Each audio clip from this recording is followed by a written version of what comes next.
Good morning. Morning, Joyce. Debbie, how are you doing this morning?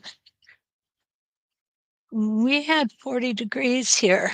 I'm sure that you both are a lot warmer than we are. Today, we are going to look at borders. We're going to talk about the upcoming border class. It's going to start August 29th. That'll be a Thursday. We're going to be meeting from 10 to 2 Central Time. Okay. So that's 8 o'clock, 8 a.m. Pacific Time, 9 a.m. Mountain Time, 10 a.m. Central, and 11 a.m. Eastern Time. Okay. I had to remember which direction I was going in. Um, what we're going to be doing is we are going to be looking at a lot of different border treatments. And the first one I want to talk about. Good morning, Judy. You made it up. Hi, Nan. 3 p.m. in Sweden. How are you? The first thing I want to talk about is the Westerly Border Sampler Set. We've got Christina here from Sweden. We've got Jenny from the UK. Good morning, Linda and Evelyn. My goodness, we definitely are getting a whole cross section, not just of the US today, but the world. I appreciate that. Tara, good morning. How are you? Arlie is here. Oh my goodness. And Sandy is here from Tampa, Florida. So we've got New York to Florida. We've got Hi, Gail is in New Jersey. We've got the Valley of the Sun well represented from Arizona.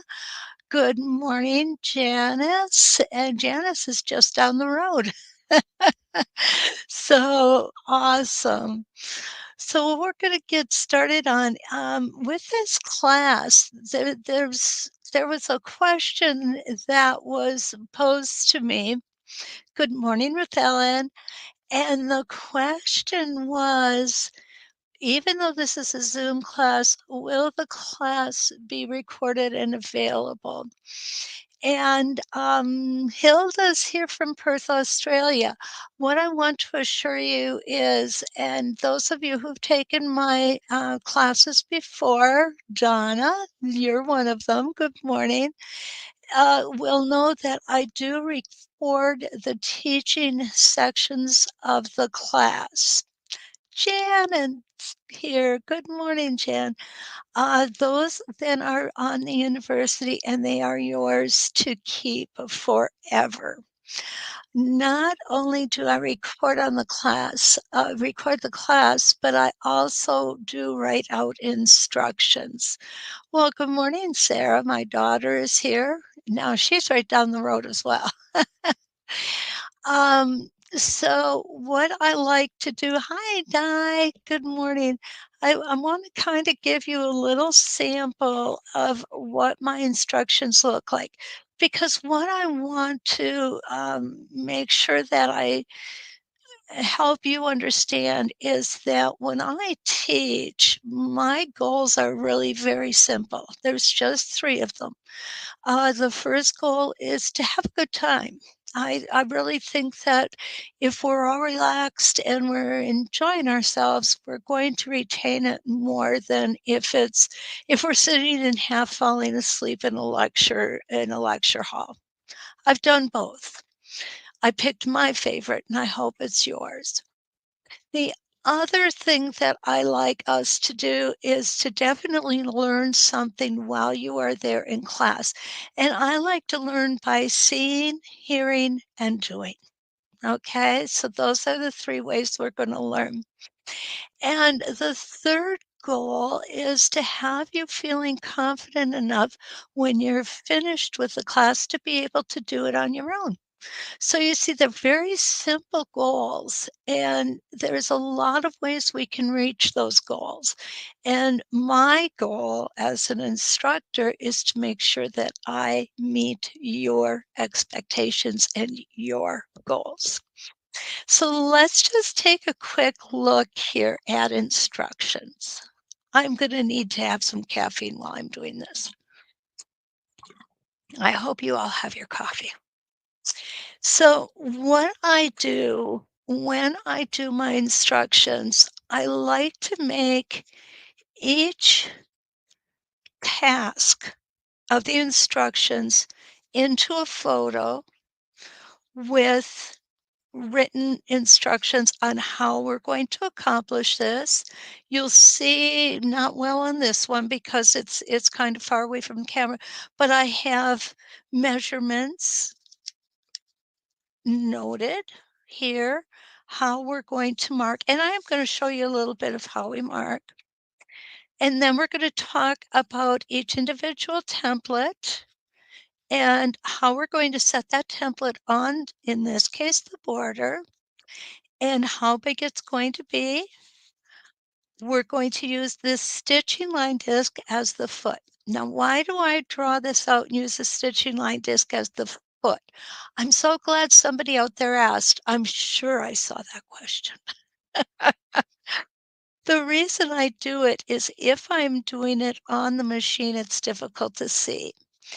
By doing it on a piece of paper with the stitching line disc, you have a full view of exactly what we are doing. So you'll see I go and set each step of the way. So the instructions, I think, are quite detailed. Um, I believe they work well. I've not had anyone complain about them, and we're going to do this type of instruction for each of the borders that we're going to learn. And the reason that the class is called Turn a Corner is that I'm going to show you with your border sampler template set, and that is this set here from Westerly. We have the continuous, I think this is the continuous curve. And we have the hard set in 2 sizes, and this is another continuous curve. Even though they're named the same, they're very, very different templates, very different templates. And then we have the rope with the echo. Now, I'm sure somebody's gonna say, "Well, that's only 4 templates. Why are you having a class with 5 sessions and only have 4 templates?" Well, because we're gonna throw more in. We're not gonna just do 4 templates. We're gonna do many more. And, well, Linda, I'm a mind reader. Awesome. Awesome. Um, okay, Joyce says, let's go ahead and take a look at Joyce's comment here. I've never quilted on my borders, but I watched you last week and really liked the idea. I'm going to attempt this on a table runner I just completed. Joyce, I am so happy to hear you say that. And what Joyce is referring to is this little template idea that we did last week with our Stepping Out template series. This brings me to another aspect of the class that I want to talk to you about, and that is we're going to do these 4, but I want you to learn how to use many of your other templates to do borders, okay? We can use a lot of different templates to do borders, and I think sometimes we don't appreciate all the different designs that we can make with our templates because we have beautifully written instructions in the template package, but um, they're not geared to using in other ways, okay? Spin effects, um, you can use as a border. I've done that. I've used several different spin effects as borders. And you can use Here we used our stepping out templates as borders. One of the things that I find really fun, and this is one we're going to learn in class, this particular border here is 2 templates. It's a 12-inch arc and a little tiny 1/4-inch circle. So you don't have to even have a whole lot of different templates. We can make a lot of awesome designs with just straight lines. We're gonna learn more about that next week too as we do parabolic curves. That I'm sorry, I have to apologize. I had to push that off for a week because I wanted you to see this. Another template design or another border design, I'm sorry, that we're gonna use is using our, clamshell templates and a 12-inch arc. You can put as few or as many of the little swags in. You can template it or not. It's entirely up to you. The top one looks like this when it is not template. Personally, I love the template look. I love doing it. I get into, I I won't don't wanna call it a rut because a rut sounds like a bad thing, and it's really not, but I'll go crazy templating everything that I do for a time, and then I say, "Okay, it's time to change it up." The other thing we can do, we can use our Derwent Inktense pencils in a lot of these. So we're gonna show you that as well. Now this whoopsie, sorry about that. This is extremely easy to do. It's just a wave ruler and the fill designs from Donnell McAdams. Again, template. Here I used 3 different fabrics. I used the top fabric and 2 template fabrics in an attempt to make it look kind of like a ribbon going back and forth. Um, I I gotta tell you guys straight up, I'm not ashamed to tell you I did not pick a really great fabric combination for this. I think we could have done a lot better. That I could have done a lot better. But these are some of the designs that we're going to look at. Not every border works well turning a corner. And quite honestly, some of these are not going to turn a corner well, but that's okay. What I'm going to do is I'm going to teach you how to put this from corner to corner and then use a cornerstone design in it to make that turn and keep the cohesiveness of the border together. Di says, "I love this border. Will it be in the class?" Di, I am not sure I caught which one you're talking about. However, these 3 borders will be in the class, okay? Along with these 4. And I wanna throw this back in there, okay? I wanna throw this back in there because we can use our mini spin effects, we can use our 4-inch arc, we can use a whole lot of different templates to come up with a very organic design, and I wanna make sure you know how you can turn that design and work with the templates that you have. So, yes, to answer your question, those will be yes, Donna, all of that I'm showing you this morning is going to be part of the class. Good morning, Kathy from Texas. Okay, we should all probably pay like, Di has a really, really good point here. Bev, I didn't see you sneak, and good morning, and Rama, my friend, good morning to you. Kathy made it. I hope to get stitching too, Kathy. I've got quite a bit of projects I need to do. Lois is here from Delaware. Oh, Joyce has the sampler templates. I'm so glad. Okay. So Di says we should all probably play more on paper with our templates and stitching line discs. And the reason I really love that comment, Di, is that this is going to be one of those things that we're going to talk about and we're going to do in class. So I want everybody to make sure that they have stitching line discs. I guess I take for granted that everyone has them. San Antonio, Texas. Susie just entered the room. Good morning, Susie.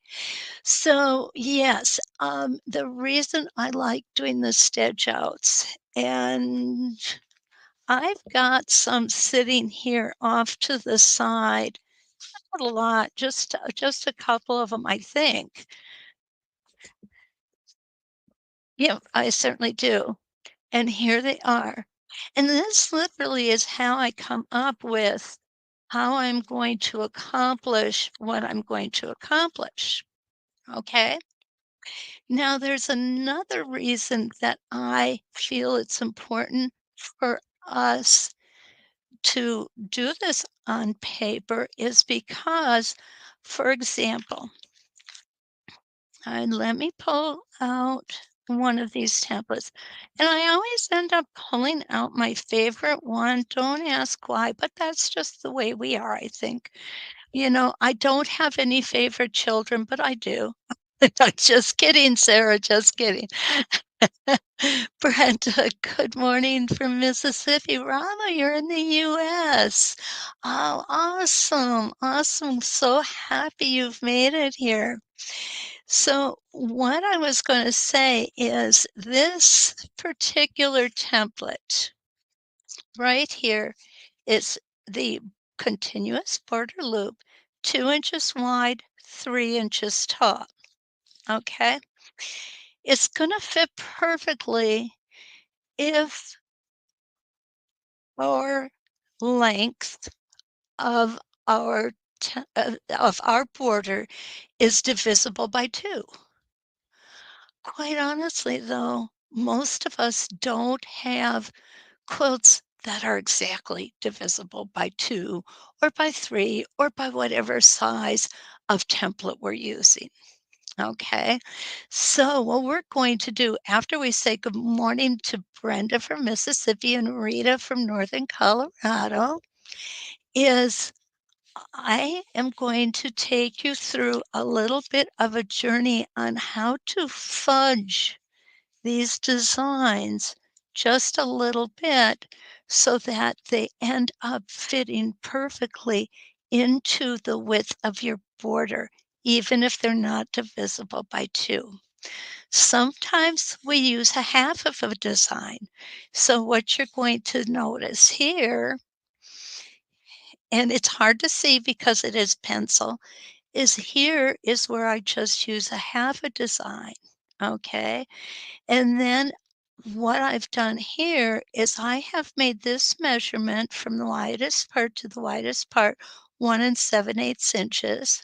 And here I've wanted to show you how to stretch it out a little bit without interrupting the integrity of the design. And we've gone here from 1 7/8 to this one at 2 1/8.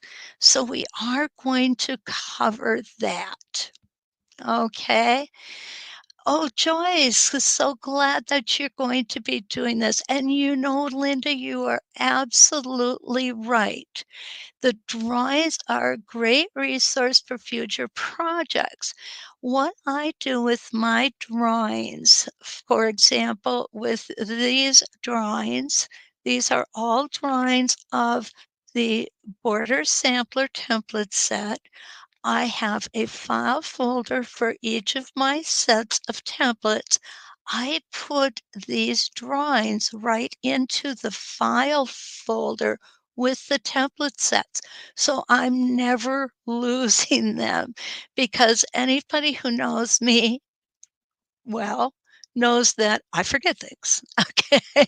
It's a combination of age and other things that we won't go into, but I do forget where I put things.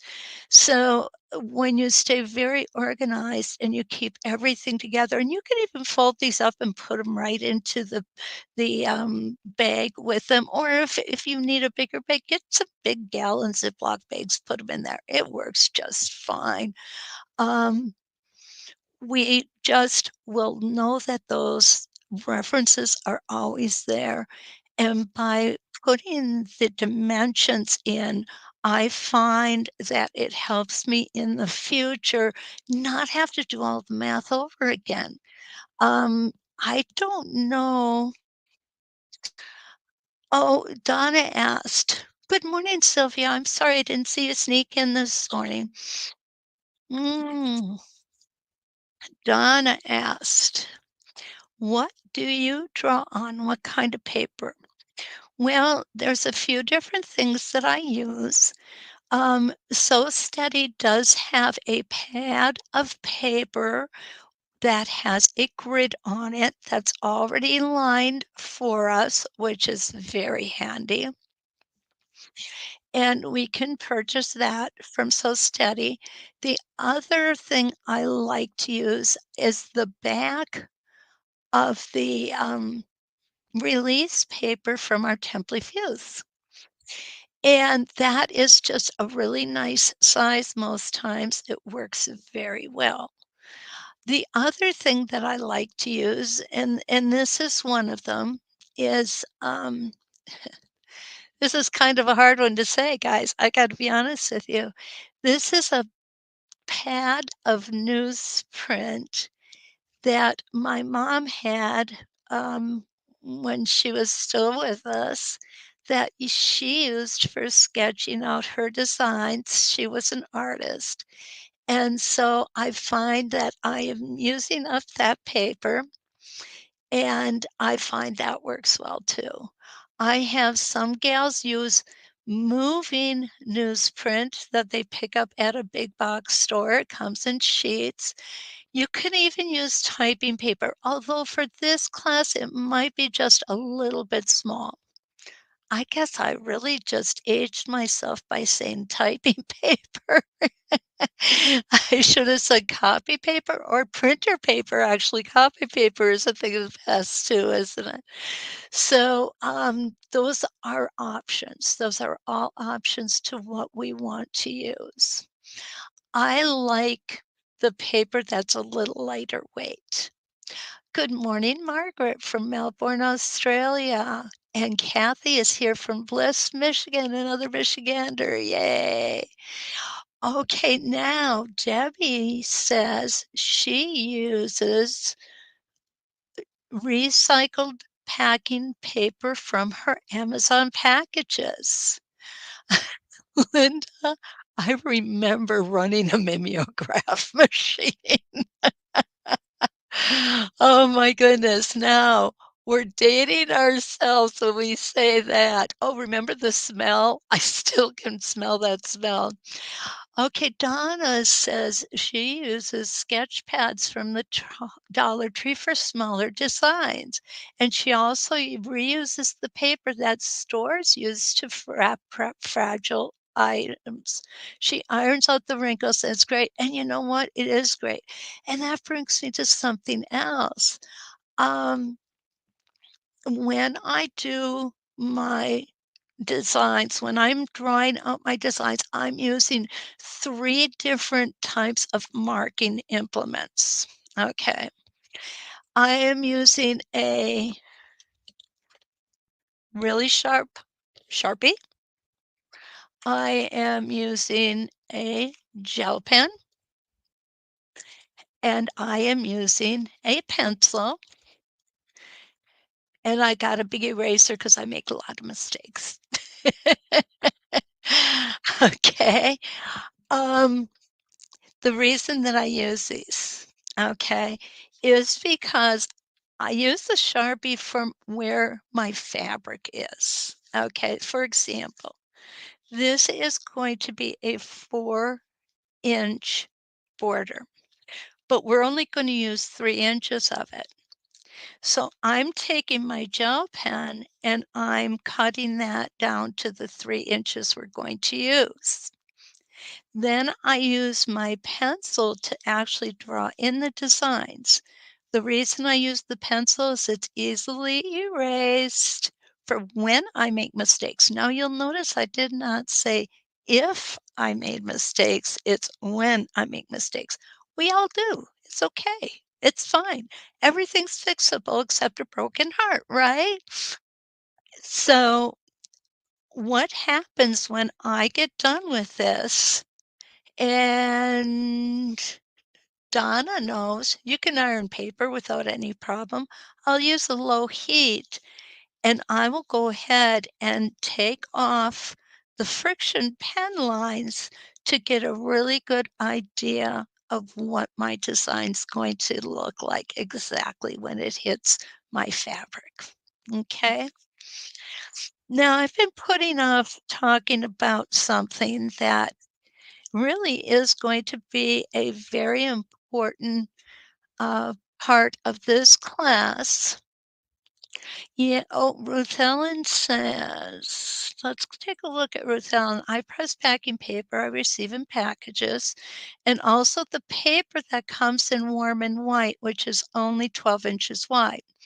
And she also used the backs of junk mail. That's a great use of junk mail as far as I'm concerned. Okay. Jan says she has a roll of white paper 75 feet long from Hobby Lobby, and it was real cheap. That's another thing. We don't need to spend a ton of money on our paper because it's just that, it's paper.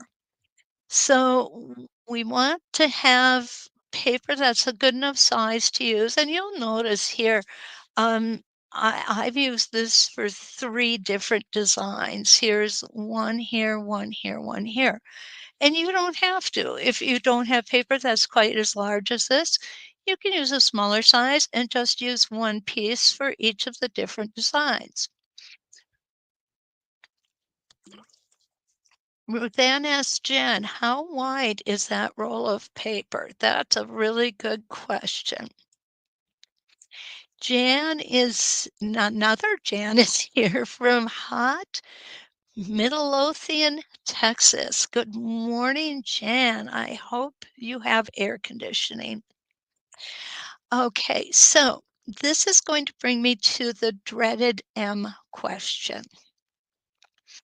And I know that it's a dreaded question because whenever I say in a class, okay, let me explain the math of it, almost everybody simultaneously goes, oh, okay, Jan, it's 18 inches wide, which is a really good width because these squares that I'm working on are 18-inch squares. So 18 inches is a great size. And this particular one you're looking at, I actually have 3 different designs that I worked on. Good morning, Patsy from New Mexico.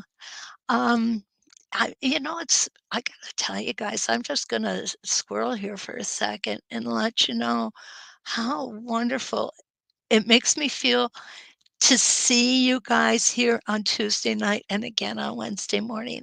I know not everybody can make every broadcast, but you guys have really become my friends, and I enjoy seeing you here. So I just want you to know that, okay? Am I gonna give Brenda wants to know, am I gonna give the details of the class? When, where, what we need, and the cost. Brenda, absolutely, I'm going to do that. I've been telling you a little bit about what the class is about. The class is going to be 5 sessions, and it's going to meet from 10 a.m. until 2 p.m. Central Time, 8 a.m. Pacific, 9 a.m. Mountain, 10 a.m. Central, and 11 a.m. Eastern Time. It's going to last for 4 hours. Um, I will try to remember to take a break from for lunch. Most everybody who's taken my classes before knows I just have a bad habit of forgetting to eat. And the,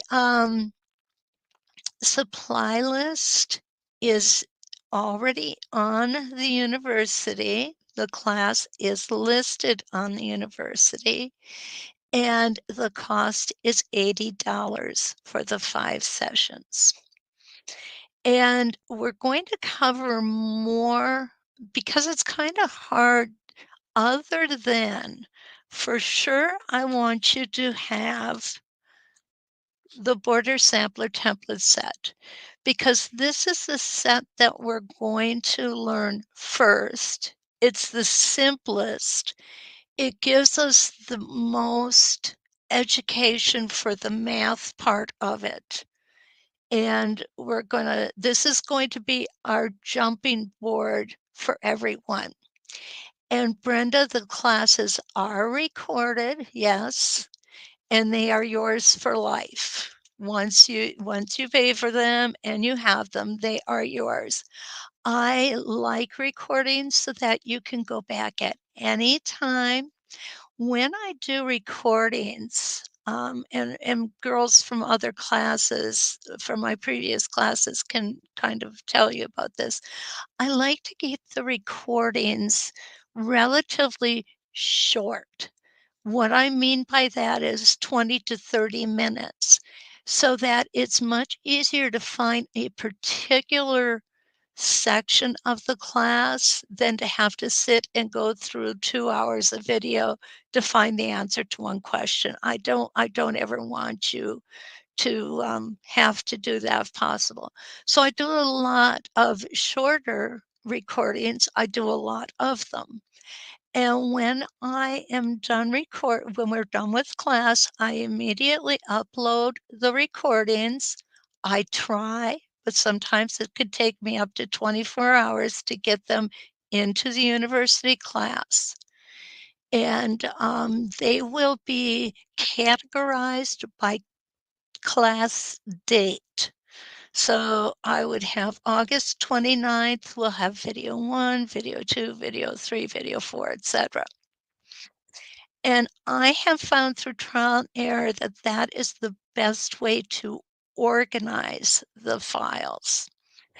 The other thing you will always have is photos to refer back to, the photos in the instructions.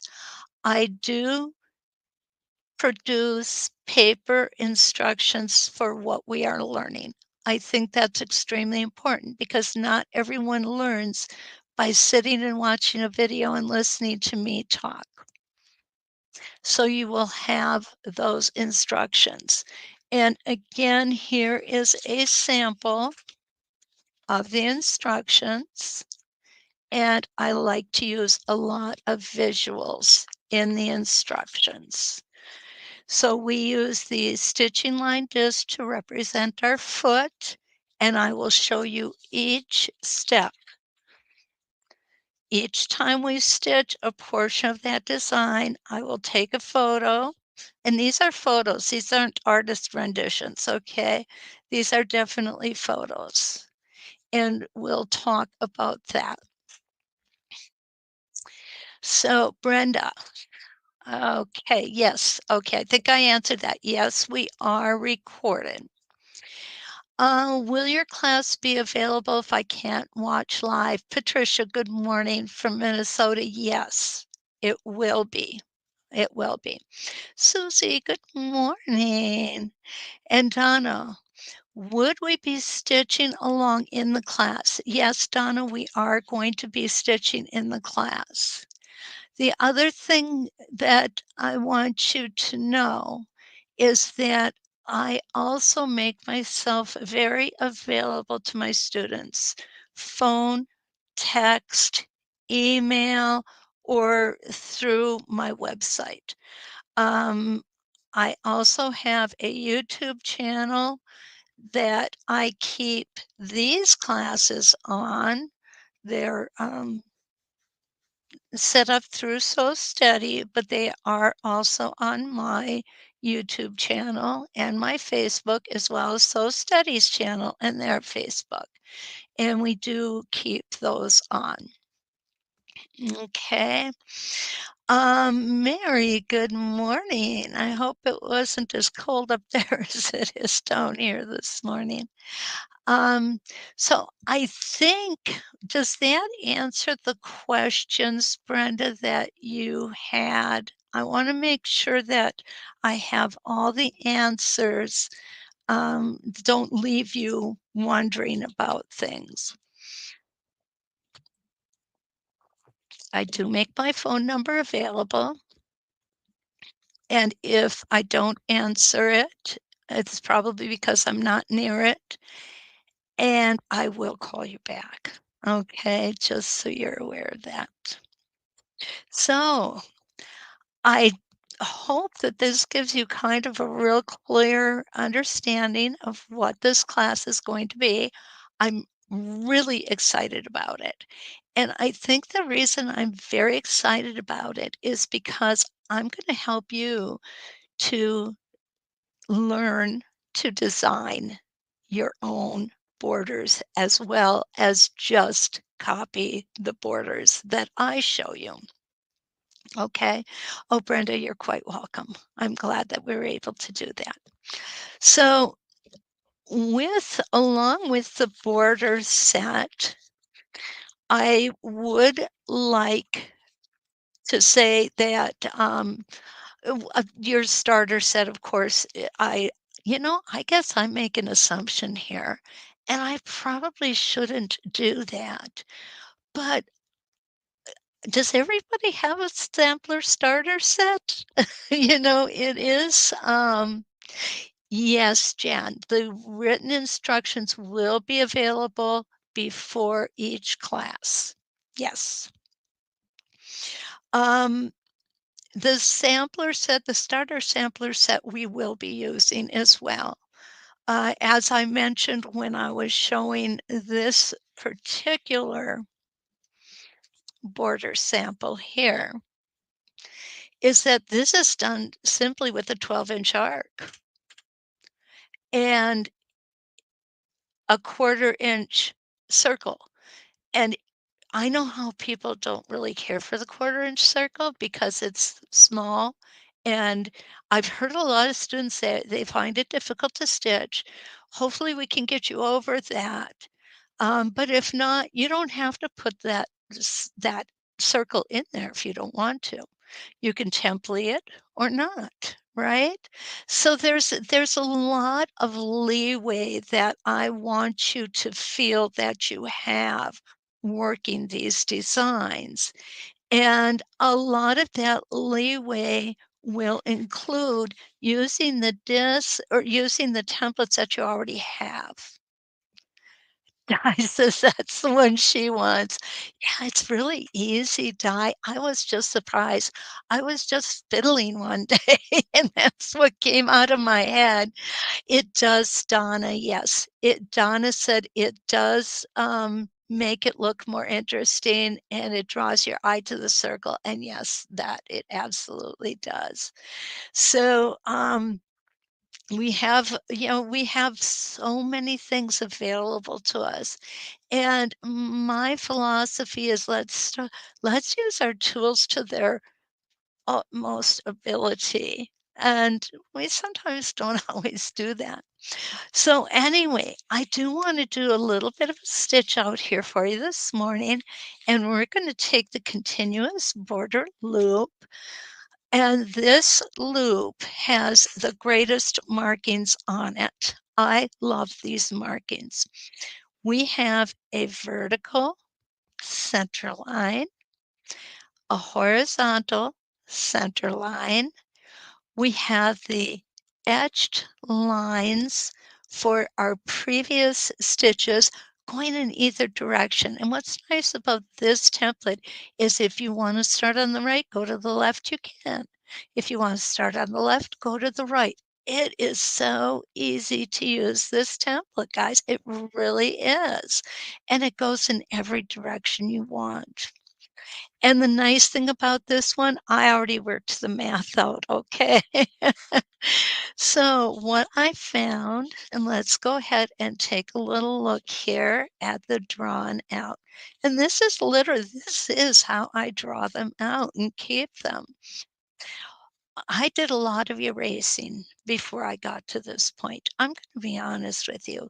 These measurements don't just pop into my head randomly and turn out to be correct, okay? I'm wrong a lot of the time, and that's why I have this big eraser instead of a bunch of little ones, okay? One of the other erasers, I'm gonna be honest, I do not like the erasers that are on the end of the number 2 Ticonderoga pencils. They smear. I'll use a big white eraser as well. And, mom had a few of these, and I'm still using them. So they do last quite a while and they do stay soft, which really is good. If it doesn't, you can just kind of whittle off the end a little bit if it starts smearing. I just take my fingers and do this. Then, of course, I have to wash my hands after, but that's okay. And then it gives me a nice clean area to work with.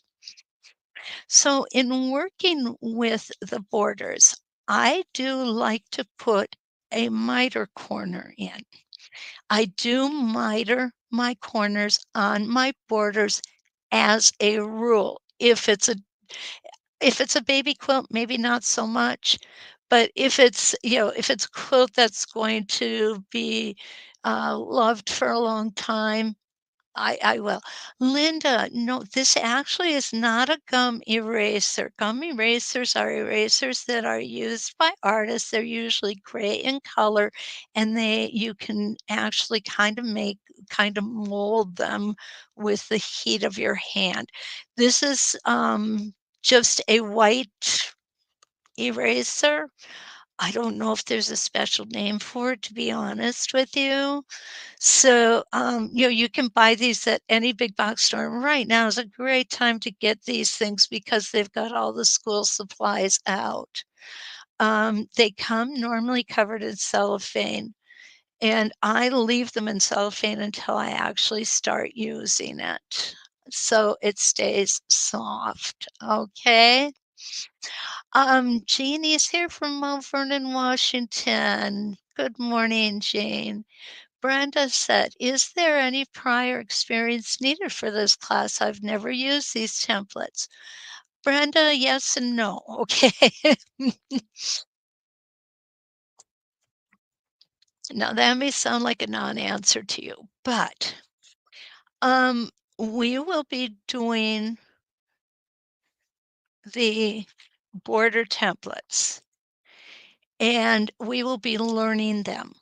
So, no, there is no prior experience necessary for those. When we start getting to the real fancy ones, you can do those. It just may take you a little extra time, and it may take you drawing it out once or twice more, okay? But I know you can do this.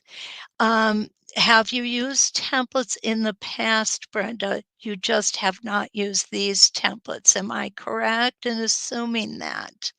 Because that can mean a lot too. If you've got template experience, the process of using our templates is the same on every template. We're just going in different directions. Okay, does that make sense? Little things like we want to ride the edge of the template. We don't want to push our foot against the template or push our template against the foot. We want to stay nice and even, and you won't want, so that you start working on stitch integrity. Brenda, you've never used any templates before. You know what? I think I would advise you to take a beginner template class first, likely, because there's a lot of there's a lot of educations or a lot of nuances to working with templates if you've never used them before. Not saying that you cannot take the class because you certainly can and you will gain something from it. I just don't want you being frustrated. Now, if you go to SoSteady.com, Brenda, and go into their education page and go into the university, Donnell McAdams has a wonderful set of videos that are free that will help you get started with template quilting. And you can use that class in tandem with what we're doing if you feel as though you're ready to. What I don't want to do is I don't want to frustrate you with the more advanced designs. Okay? So just know that that's that's where I'm at. And Brenda, if you go under the instructor page, um I'm sorry, Deb, I'm gonna bring that to light. If you go to the instructor page and, look down at all of the instructors there, what you'll see is, I'm sorry, if you go to the university and look at all the instructors, you'll see that we all have a great number of classes that are free and very reasonably priced. Yes, Jan says, "Brenda, yes, take Donnell McAdams beginner classes for template quilting." They are excellent. They are excellent. Now, with that said too, I always want to tell you, um, not all instructors teach exactly the same methods, and that's okay. Because what you can do is you can take the method that works best for you and use it. Just because I do something a certain way does not mean that it's the right or the wrong way. It's just my way. And if you find a way that works better for you, I am perfectly okay with that. Okay, just so you know. Joyce took the beginners classes. She said they're great. Brenda, you are quite welcome. I do want to be honest with you. I don't want anyone to ever come into my classes and get frustrated and give up on it. Debbie, that's so nice of you. She said she is totally a rookie, which I kind of question. But she says, Debbie Poole says, we do have a blast in Kathy's Zoom classes, which we do. And we all learn together. And she has never felt frustrated in one of my classes. Well, thank you, Debbie. I'm glad to hear that. That kind of feedback is really important to me. It's important to all of this. Deb Watkins says, and this is really important. So this I want to share with you because this is how I hope everyone feels when they're leaving my class. Deb says, I teach beginning ruler work class at my local quilt store, which is awesome, Deb. I'm so glad to hear that. It gives me such joy to see the gals come in terrified and leave chatting with joy. And you know what? That's the sign of any good teacher, Deb. Any good teacher is going to want to do that. I had to get a little bit of caffeine there. Jan says, are the Zoom classes live? Jan, yes, they are. They also are recorded so that you can watch them afterwards. Well, Christina, thank you so much. She says Kathy is a great teacher. Well, I don't know if I'm great. It's just what I love to do. I absolutely love teaching template and ruler quilting. I love designing it and I love teaching it. But the reason mostly that I love teaching it is because I have the best students in the world. And I could say that honestly, not just in the US, but in the whole world. So it makes it very easy. Okay, so When did they begin? Jan asks. We are going to begin August 29th, and we are going to be meeting from 10 a.m. to 2 p.m. Central Time. Donna said, live or recorded? Both. Donna, we are going to do the live Zoom class, and I will be recording the instruction portions of it, and we will have them available. Yeah, yeah. No, you don't have to comb your hair or get out of your PJs, Donna. Definitely not. I'll share a little secret with you guys. Last week, um, I had, my pajamas on while I was doing my class here. Oh, Christina had a great time in my class in January. Thank you, Christina. Is it every day? Oh, thanks for asking, Jen. Actually, no, it is 5 sessions that will be held alternating Thursdays. Okay, so that means we're gonna start on August 29th. Let me get my calendar out here.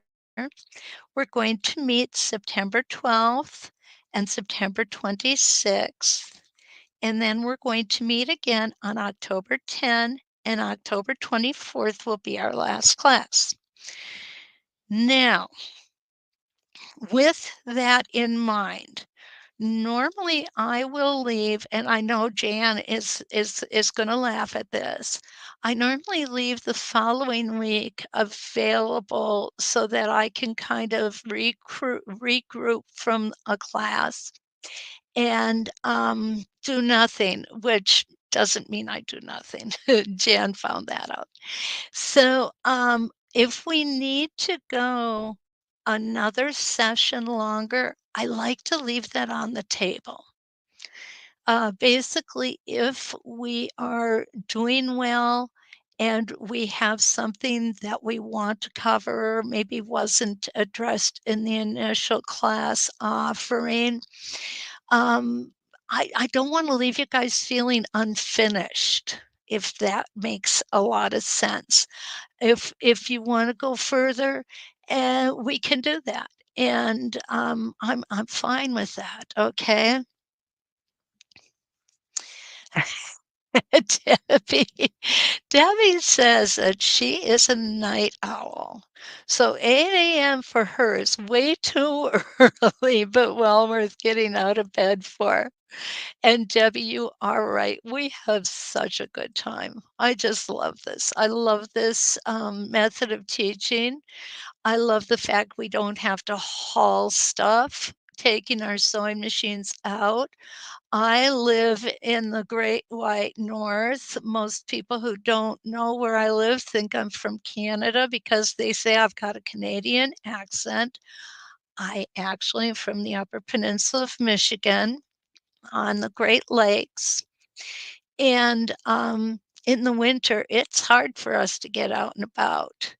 So I just kind of like to do the Zoom classes. I think they're a great way to interact in real time and to have our recorded classes for posterity or review, I should say.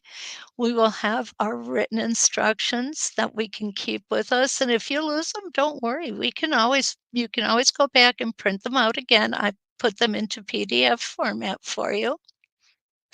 And are we going to make a sampler quilt using the binding templates? Um, you mean the border templates, Kathy? I think that's what you're asking.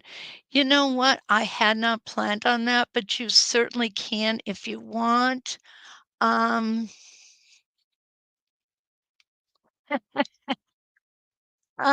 because of turning the corners, it might be a little difficult, but let me kind of try and figure it out, Kathy, and see what I can come up with. Donna says she went on a great golf trip up there. It was gorgeous. She stayed in Traverse City Lake area. Donna, it is gorgeous in Traverse City, but that's not anywhere close to where I live, darling. That is what's called the Lower Peninsula.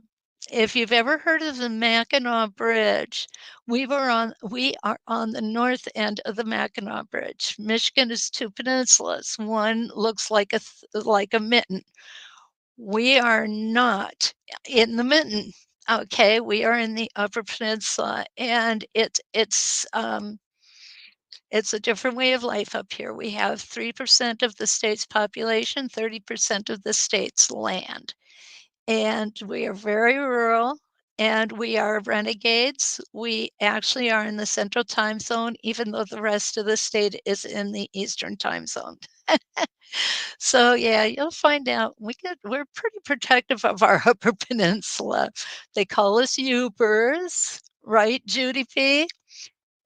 Um, it's just a different way of life here. And Donna, I know you were in Michigan, so Michigan counts for you. It really does, definitely. I just, you're gonna find that we definitely are very protective. Okay, so we do at least grow cherries up here. Quite honestly, Donna, no, we don't. I'm afraid not. We grow beauty up here. That's what we grow. Yeah, Laura's been to Mackinac Island, and it is gorgeous there too. If you're going to visit Michigan, that's the place to go.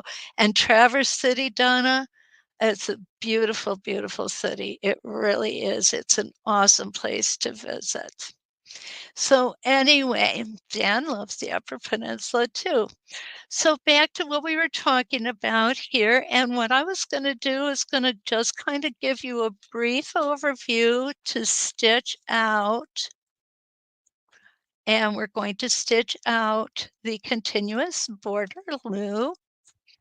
And I've already gone ahead and drawn out how I am going to mark my quilt squares or my samples, which I decided after a little bit of thinking it through, I think we should do fat quarters for samples because it gives us enough turning room. So to turn with this particular template, what I found I needed to do, and these numbers and everything will be available to you, is I needed to come out 1/4 of an inch from this point, okay? And these are the points where my 4-inch border seam line connects. So I'm going to grab my ruler here, and I am going to mark my 1/4 inch on this side and on this side. Make sure I've got it as a 1/4 inch, not a 1/2 inch. Okay, a great way to know if you are making this measurement the same is you're going to have a little square here, okay? If this little mark is not square, then one of these 2 markings is off. So you'll want to look at that and do it again. Now, the reason that I made such a fuss about um, this vertical center line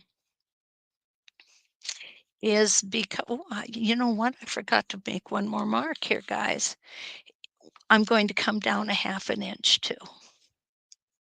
And we're just going to do it quickly here. There we go. And a 1/2 an inch. We're going to put our 1/4 inch in here and 1/4 inch in here. And what we're going to do is this is where we're going to have our needle. So we're going to line this up using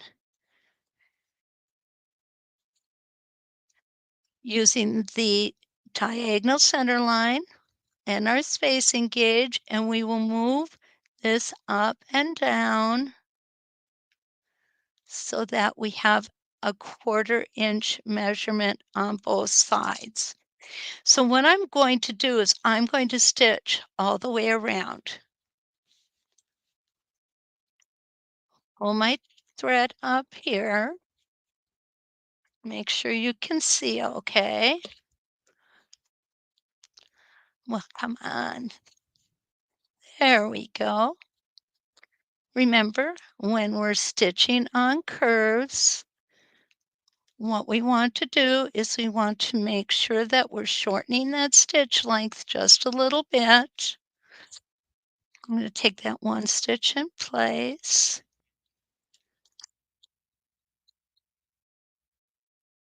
and I'm going to come down,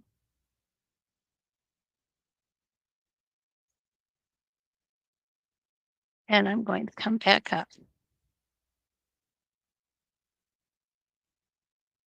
I wobbled a little bit, but that's okay. And I'm going to stop right at that line.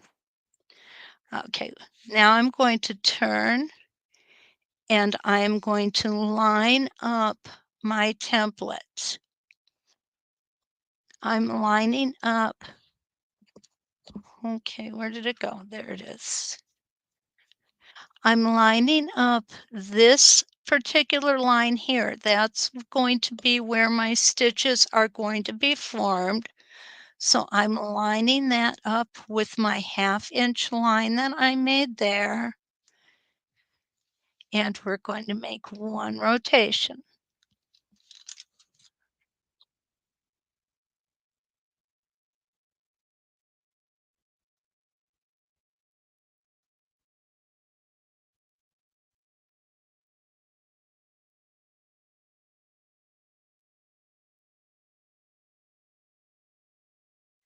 Okay, now all we have to do is move our template over.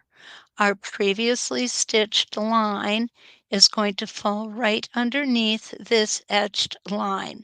And that means we're going to have a perfect rotation. Isn't that awesome? So we're going to come out this way, come down to the bottom, take that extra stitch down here to make sure that that point is very clean and pointy. And we're going to come up. And now we're just going to continue. Every time we come down and line up, we know that we are perfectly spaced. Okay, and I'm going to stop right there. I just wanted to give you kind of a little idea. Now on the other side, what I'm going to do is I'm going to go ahead and I'm going to start here just like I did here, and I'm going to stitch in this direction. Okay, just makes life easier. There are a few breaks, thread breaks, but that's okay. We can handle that, right? So that is what I've got for you this morning. Oh, Aura, you lived in Detroit. Okay. Okay. Yeah, Detroit is about 8.5 hours away from us. Yeah. We're basically on opposite ends of the state. Michigan is a very large state, very large. So anyway, this kind of will give you an idea of where we are going with this class. And I certainly hope that you will consider taking it. I do have limited enrollment in the class. When I do a live class, I think it helps to keep our group to a smaller size. Joyce, you are very welcome. Okay, will all the borders be made in a 4-inch border? Not necessarily, Ruth Ellen. What I want to do is I want to show you how you can reduce and enlarge them as well, because not all borders are 4-inch. And we also will want to take a look at sashing, which is usually much smaller. So we will be looking at different sizes, Ruth, yes. Diane, you are very welcome, and I hope to see you in class. Does anybody have any questions for me? Patsy, thank you. Okay, if not, we will see you next week. We will see you Tuesday evening, and we will see you again Wednesday morning. Wednesday morning, we're going to look at parabolic curves. And I'm thinking Tuesday evening we're going to as well. And I think what we're going to do with our parabolic curves is we're going to start it Tuesday evening and go ahead and continue it through Wednesday morning because there is so much with them. And it's so easy to do. It's all straight lines. You're welcome, Linda. And Linda, you have a great week too. Okay. I appreciate you being here, and don't forget to like, share, and subscribe, and until we meet again, let's quilt.